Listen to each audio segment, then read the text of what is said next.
चंदन sir, ये encounter की बात आप कह रहे हैं, मैं नहीं मानता हूँ कि ये इनकाउंटर है। ये शूट किया गया है, ये मर्डर कहा जा सकता है। जो आप बात बोल रहे हैं यही बात बिहार की पूर्व के 2 डीजीपी अभ्यानंद साहब हों चाहे गुप्तेश्वर पांडे हों, दोनों मुखर होकर बोल रहे हैं कि ये हत्या है। और वैसे लोगों को बढ़ावा देने की जरूरत है, चाहे किसी भी समाज से हो। ये कोई जरूरत नहीं है कि ब्राह्मण समाज से है, वो राजपूत समाज से है, वो दलित समाज से है। लेकिन वहीं पर जीतन राम मांझी जो कि केंद्रीय मंत्री हैं वो बोल रहे हैं तिवारी जी कि देखिए, अगर कोई पुलिस पर रिवॉल्वर टानेगा, बंदूक टानेगा तो क्या छोड़ दिया जाएगा, पुलिस क्या चूड़ी पहन लेगी। जी नमस्कार दोस्तों, मैं हूं चंदन भारती और आज हमारे स्टूडियो में एक ऐसे शख्सियत बैठे हुए हैं जो कि औरंगाबाद में इन्होंने अपना अलग पहचान बनाया है खेल की दुनिया में। जी हाँ, हम बात कर रहे हैं उदय पहलवान उर्फ उदय तिवारी जी का। और आज सर आपका स्वागत है हमारे स्टूडियो सितयोग पे। Thank you sir, Chandan sir. और ये बताइए कि सबसे बड़ी बात है कि आज खेल, आप तो अच्छा खेल खेल रहे हैं, लेकिन जो एक खिलाड़ी होता है वो मानसिक तौर पर बहुत मजबूत होता है। लेकिन आप भी एक युवा हैं और जो बिहार में जो हो रहा है, आपने देखा होगा पिछले दिनों जो भोजपुर में जो इलाका में हुआ और उसको लेकर एक युवक की जिस तरह से इनकाउंटर की गई। आप युवा हैं इसलिए खासकर मैं आमंत्रित किया हूं कि आपकी क्या राय हो सकती है इसमें। सर, ये जहाँ तक चंदन सर, ये इनकाउंटर की बात आप कह रहे हैं, मैं नहीं मानता हूँ कि ये इनकाउंटर है। ये शूट किया गया है, ये मर्डर कहा जा सकता है। क्योंकि जैसा कि तिवारी को आपने देखा था कि पूर्व में उसने लाइव किया और लाइव में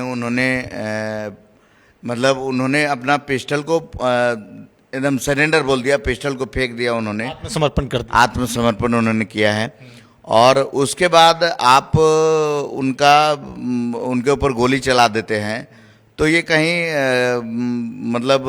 ये कहीं से सही नहीं है और ये कहीं से काउंटर नहीं। जो आप बात बोल रहे हैं यही बात बिहार की पूर्व के 2 डीजीपी अभ्यानंद साहब हों चाहे गुप्तेश्वर पांडे हों, दोनों मुखर होकर बोल रहे हैं कि ये हत्या है। जी बिल्कुल, वो दोनों लोग ने वरीय अधिकारी हैं, डीजीपी रह चुके हैं और दोनों लोगों ने पूरी तरह से साफ सुथरा बोला है। लेकिन वहीं पर जीतन राम मांझी जो कि केंद्रीय मंत्री हैं वो बोल रहे हैं तिवारी जी कि देखिए, अगर कोई पुलिस पर रिवॉल्वर टानेगा, बंदूक टानेगा तो क्या छोड़ दिया जाएगा, पुलिस क्या चूड़ी पहन लेगी। नहीं, वो आदरणीय है, वो माननीय है और केंद्रीय मंत्री भी हैं। हम लोग उनका रिस्पेक्ट करते हैं, आदर सम्मान करते हैं। लेकिन ये बयान सरासर उन्होंने गलत बोला है।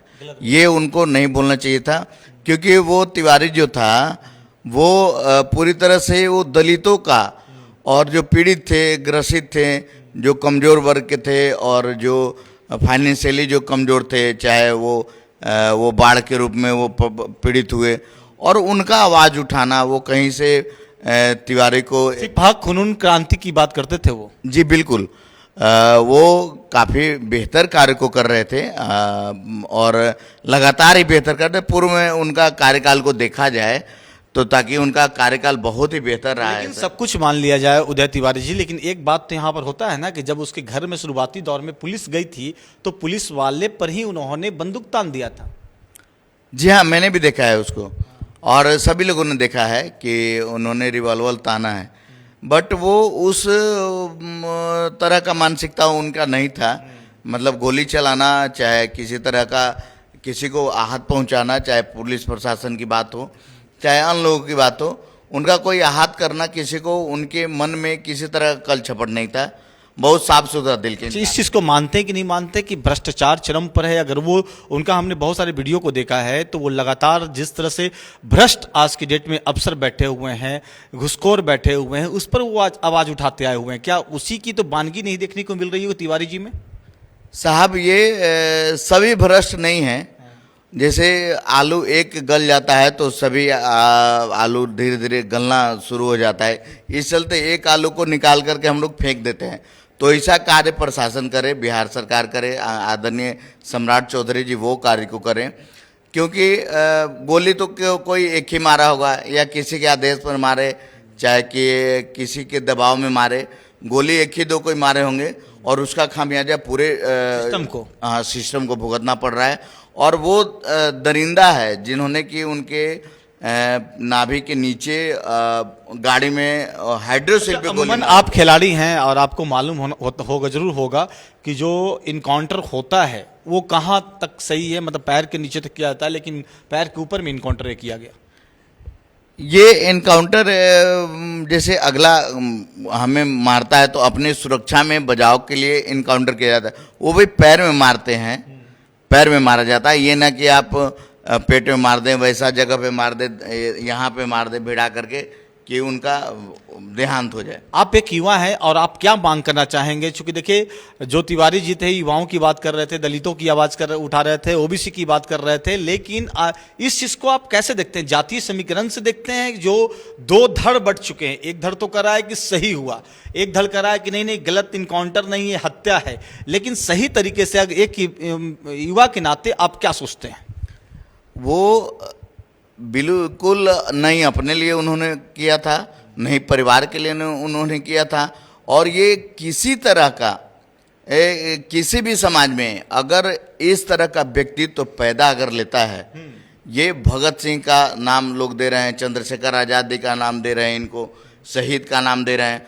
तो अगर किसी समाज में अगर इस तरह का युवा अगर खड़ा होता है जो कि लड़े, प्रशासन से लड़े और भ्रष्ट ये सरकार से लड़े, तो वैसे लोगों को हमें आपको आश्रय देना है। सभी समाज के लोगों को वो वैसे लोगों के दिल के बात को समझना है और वैसे लोगों को बढ़ावा देने की ज़रूरत है, चाहे किसी भी समाज से हो।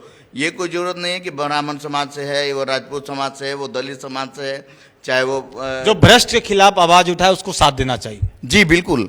और वो बहुत बेहतर कार्य कर रहे थे, बहुत ही बढ़िया कार्य कर रहे थे। ऐसे में उनको बचाना चाहिए था। वो जो दरिंदे थे वो उनको सजा मिलनी चाहिए। मांग क्या है आपकी? एक अंतिम मांग क्या है आपकी? अंतिम मांग है सर, मैं आपके माध्यम से सरकार तक मैं ये पहुंचाना चाहूँगा कि उन्हें कम से कम उस गरीब परिवार को सरकार के माध्यम से 1 करोड़ रुपया मिले, उनके परिवार को नौकरी मिले और बेहतर व्यवस्था मिले और सुरक्षा भी मिले, उन्हें सुरक्षा भी मुहैया कराई जाए। अब तो मतलब ये बहुत बड़ी घटना, ये तो वापस आ नहीं सकती है, बहुत बड़ी घटना हो गई उस पीड़ित परिवार के लिए और पूरी परिवार मर्माहत है, पूरा बिहार और पूरे मतलब देश इससे मर्माहत है। और युवा तो बहुत एग्रेसिव हैं इसके प्रति और ये कहीं से सही नहीं है। इसके लिए सरकार से और प्रशासन से मांग करते हैं एक बार फिर से आपके माध्यम से कि उनके परिवार को नौकरी मिले और कम से कम 1 करोड़ रुपया मिले और ऐसा कभी भूल करके भी ना हो। और वो जो जिन्होंने इनका मर्डर किया है वो तो जांच बैठ गई है। जी, जांच बैठ गई, लेकिन उन्हें हमें लगता है कि सजा मिलना चाहिए। जी बहुत बहुत शुक्रिया। ये थे हमारे साथ बात करने के लिए उदय तिवारी उर्फ पहलवान जी, जो कि एक बेहतरीन खिलाड़ी हैं, साथ साथ औरंगाबाद जिला संघ के ये सचिव भी हैं, कुश्ती संघ के, गतका के अध्यक्ष हुए। गतका जो खेल होता है और हमेशा ये खेल के प्रति और युवाओं के प्रति बहुत लोकप्रिय। इनका साफ कहना है कि जो इनकाउंटर हुआ है टोटली तौर पर वो फेक इनकाउंटर था, चूंकि वो व्यक्ति जो भरत भूषण तिवारी है उसने हथियार डाल दिया था प्रशासन के पास, लेकिन उसके बावजूद भी काउंटर किया गया, जो भी इधर से गोली नहीं चली फिर भी किया गया। इसको लेकर पूरे देश भर में आक्रोश है। आप देख रहे होंगे कि भोजपुर के बिलौटी गांव में हर दिन कम से कम सैकड़ों लोग पहुंच रहे हैं, यहां तक कि महापंचायत बुलाई गई, बड़े बड़े स्टार से लेकर बड़े बड़े नेता पहुंच रहे हैं। दो पक्ष में धड़ बटा हुआ है, एक तो धड़ बोल रहा है कि ठीक हुआ, एक बोल रहा है कि नहीं बहुत ही गलत हुआ है।